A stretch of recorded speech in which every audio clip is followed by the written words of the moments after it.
Maravillas y señales, señales y maravillas. El libro de los Hechos de los Apóstoles habla acerca de todas las señales milagrosas que acompañaron el nacimiento de la iglesia primitiva, de ese grupo que comenzaba de cuando el movimiento de Jesús se constituye en lo que hoy llamamos la iglesia. Y continuamente empiezan a ocurrir estos eventos. Jesús había dicho que ellos iban a recibir poder para testificar. Después desciende el Espíritu Santo, cosa que es un milagro en sí mismo. Y como vimos en semanas anteriores, en uno de los resúmenes que aparece en el libro de los Hechos, en esta vez el que aparece a finales del capítulo 2, encontramos un versículo que dice que Dios continuaba haciendo señales y maravillas en medio del pueblo.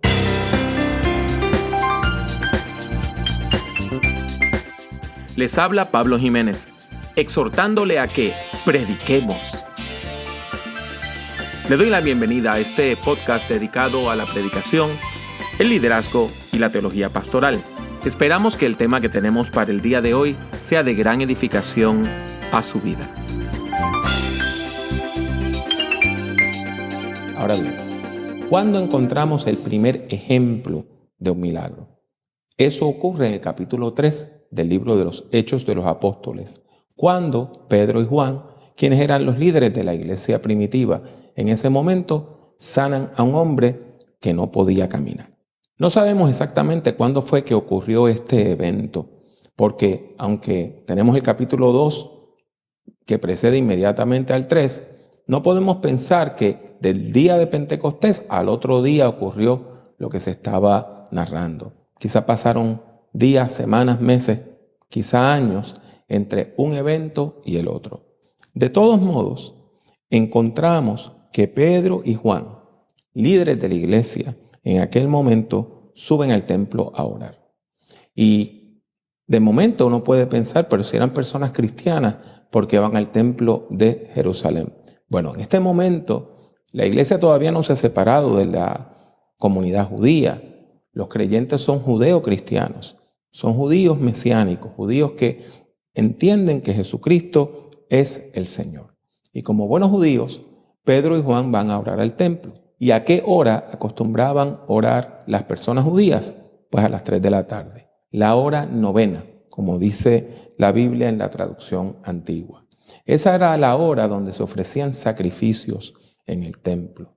Y siguiendo las indicaciones de los salmos, las personas iban a orar para ofrecer sacrificio de alabanza al Señor. Claro está, en sentido metafórico. No debe parecernos extraño que los apóstoles entonces fueran al templo a orar.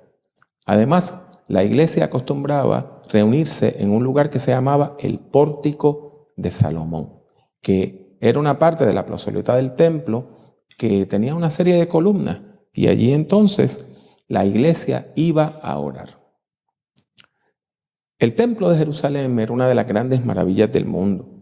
La plazoleta era tan grande que acomodaba hasta 60,000 personas a la misma vez.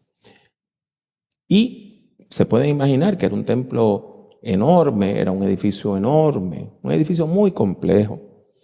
Siguiendo las costumbres de la época, el edificio estaba dividido en varias secciones.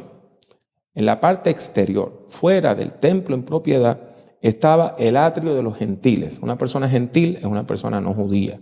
O sea, era el patio donde podía entrar cualquier tipo de persona, aunque no fuera una persona judía. Sin embargo, solamente las personas judías podían entrar al templo.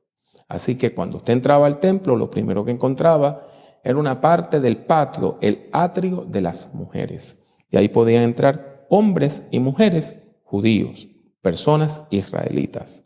Después de eso se encontraba el atrio de los israelitas, el atrio de Israel, que en realidad era el atrio de los varones, porque las mujeres no podían pasar a esa parte del templo.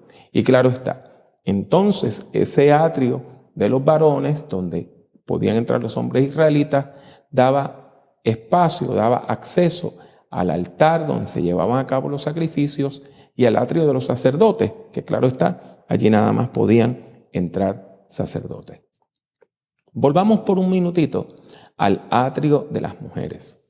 El atrio de las mujeres le dije que estaba inmediatamente antes del atrio de los varones y había una puerta que separaba ambos espacios.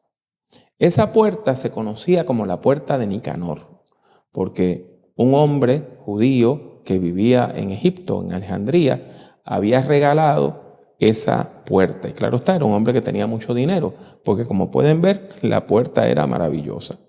De todos modos, este hombre se llamaba Nicanor, que es un nombre griego, lo que quiere decir es el hombre que vence, el hombre vencedor. Usted estaba entonces en el patio de las mujeres y veía esta escalera semicircular que tenía 15 escalones. Y cuando usted subía los 15 escalones, accedía a esta puerta. Y como le dije, esta era una puerta increíble. Medía unos 50 codos de alto y unos 40 de ancho. Un codo medía aproximadamente unas 18 pulgadas, así que estamos hablando de una puerta que medía unos 75 pies de alto por 60 de ancho o 23 metros de alto por 18 de ancho. Era de bronce, importado desde Corinto, labrada con planchas de oro y plata. Entonces usted se puede imaginar que cuando el sol le daba era una maravilla. Y con toda razón la gente le decía la hermosa. Pues allí, precisamente allí, al lado de esa puerta tan impresionante, había un hombre que estaba pidiendo dinero. Miren lo que dice el texto. Un día Pedro y Juan subían juntos al templo. Eran las 3 de la tarde, es decir, el momento de la oración. Y vieron allí a un hombre cojo de nacimiento.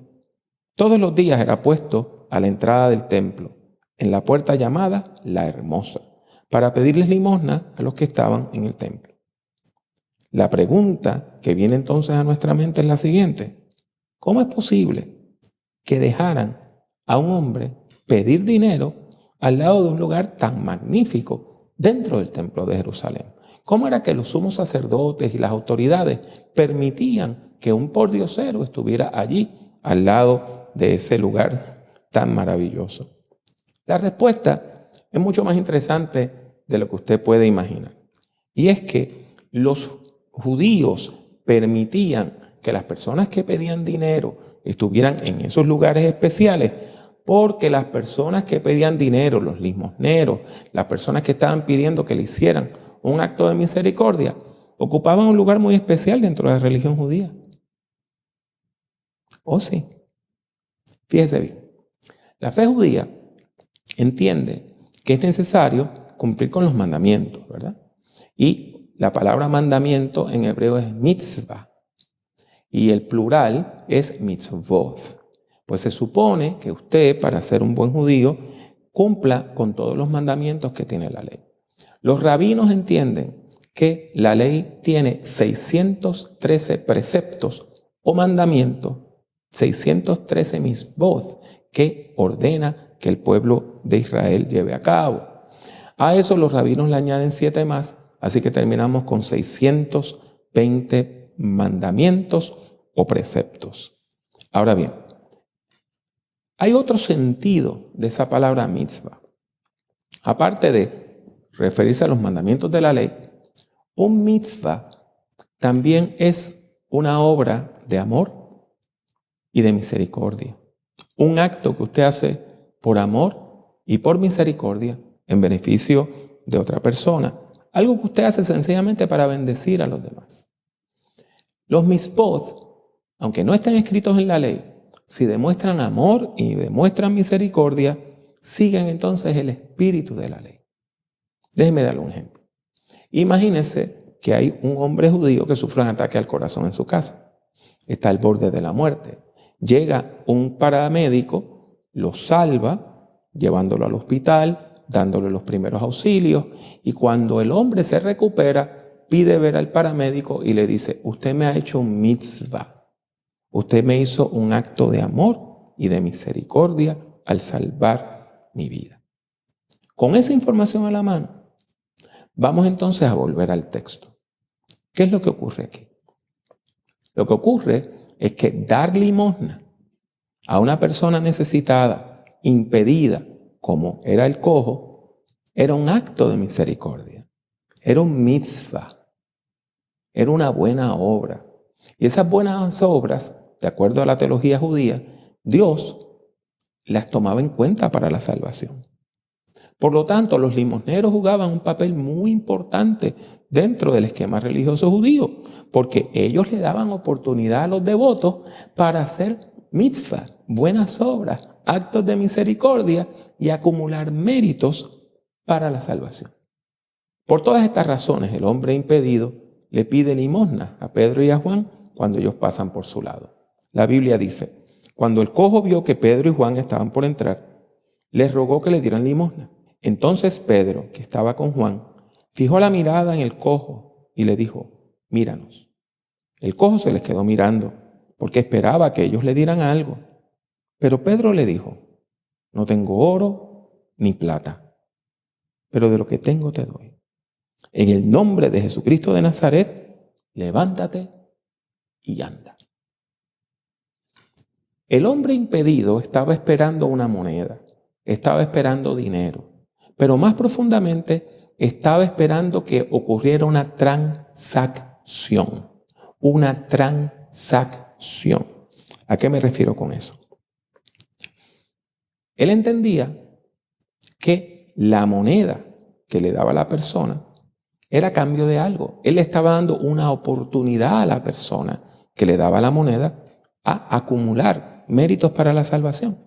O sea, tú me das una moneda y yo te doy la oportunidad de recibir bendición, salvación, porque estás haciendo buenas obras que pueden contarte para la salvación. Sin embargo, los discípulos no tenían la misma perspectiva.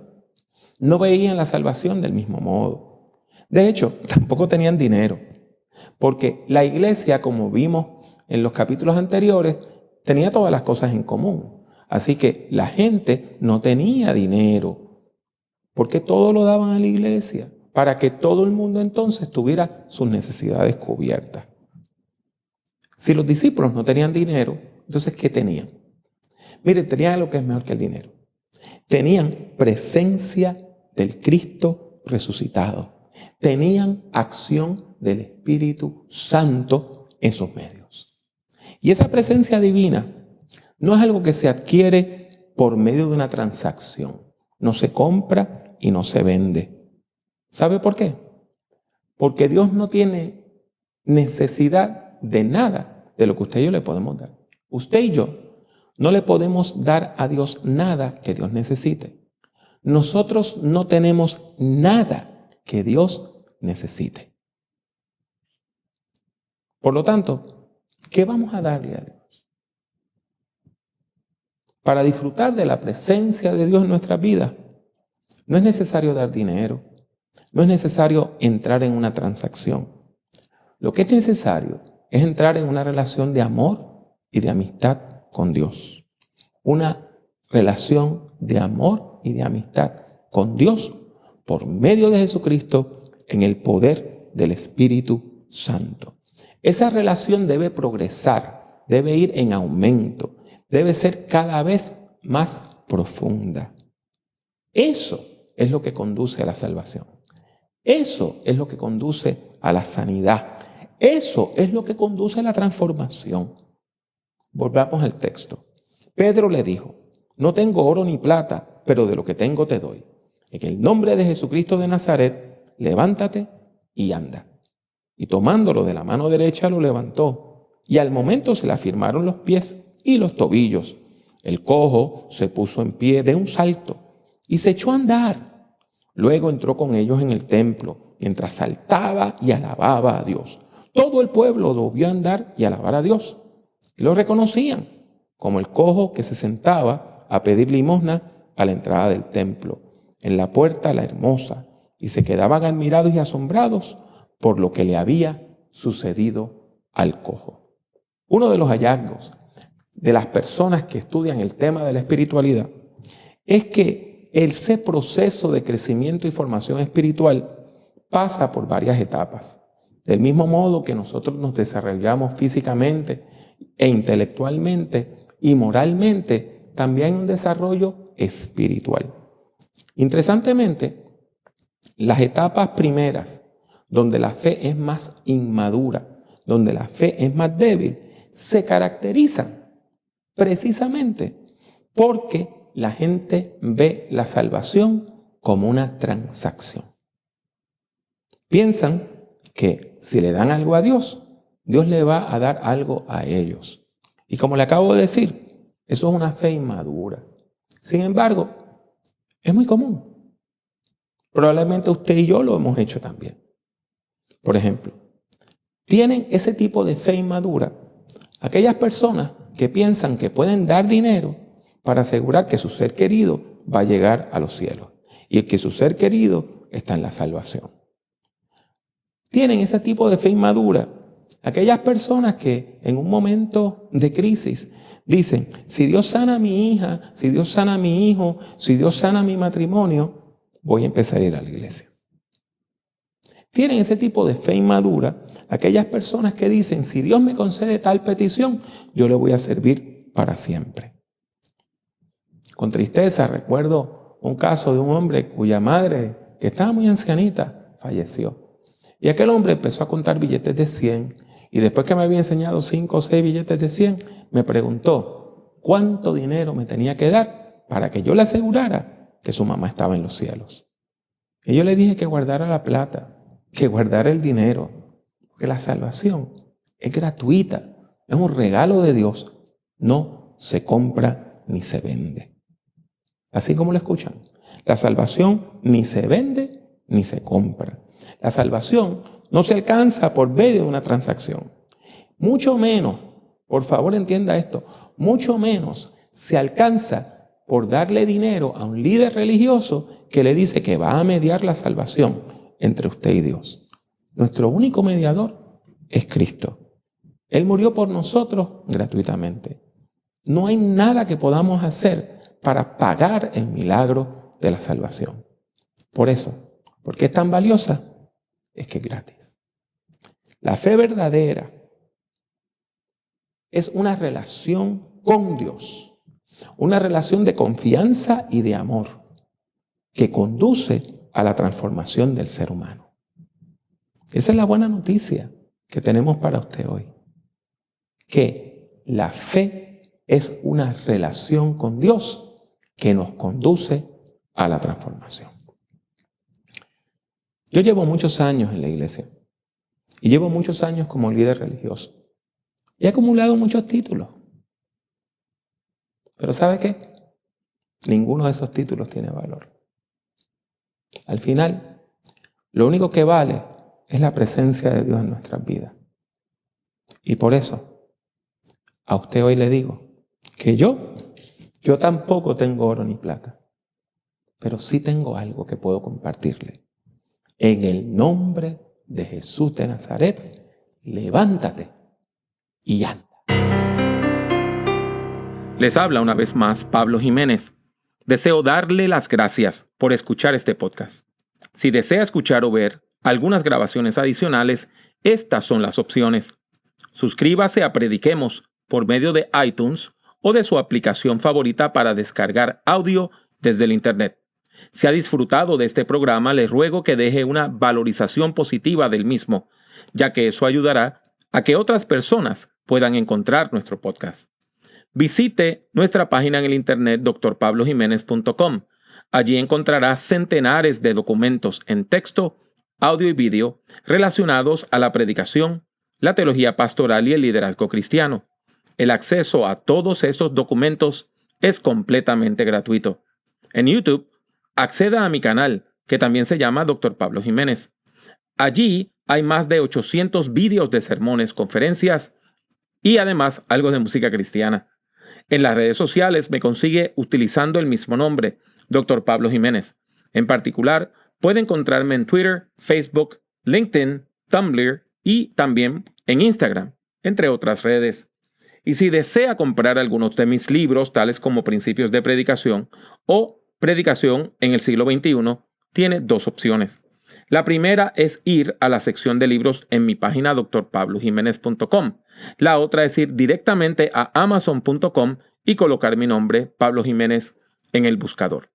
Ha sido mi placer tenerle en este podcast. Que Dios le bendiga mucho y que Dios le bendiga siempre.